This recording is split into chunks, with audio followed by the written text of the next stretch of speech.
Hi, welcome back to our channel. Today we are going to see the important algorithm called K-means clustering algorithm.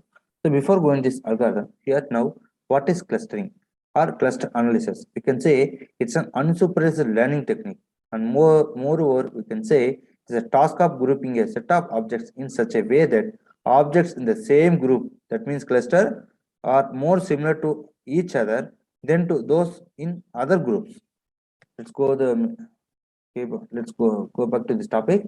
So we can say it's an unsupervised learning technique that is used to solve the clustering problems, and also it's an iterative algorithm that divides unlabeled data sets into k different clusters. Apart from this, you can say it's a centroid-based algorithm where each cluster is associated with a centroid here.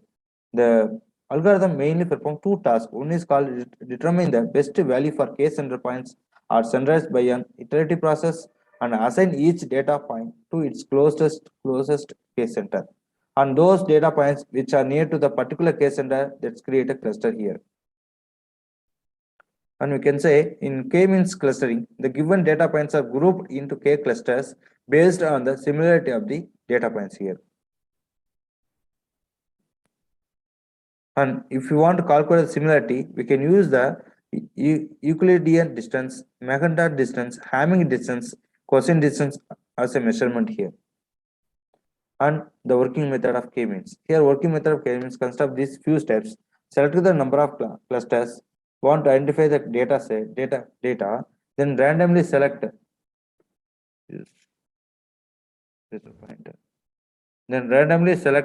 three distinct data points, measure distance between first point and three initial cluster, then assign the first point to the nearest cluster, at last calculate the mean of each cluster here. Let's go for a flowchart for better understand this algorithm.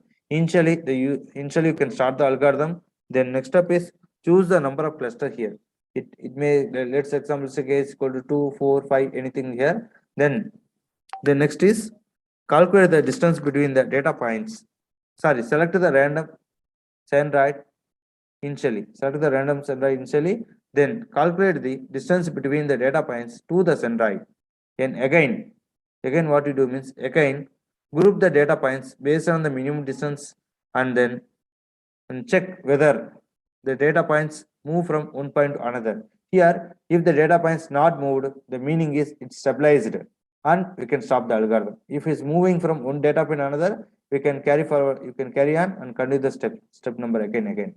So like that, we can solve the k-means algorithm. It's one of the very important algorithm and used in the machine learning also. Thank you for watching the video. If you like the video, please subscribe and share it with your friends. Thank you.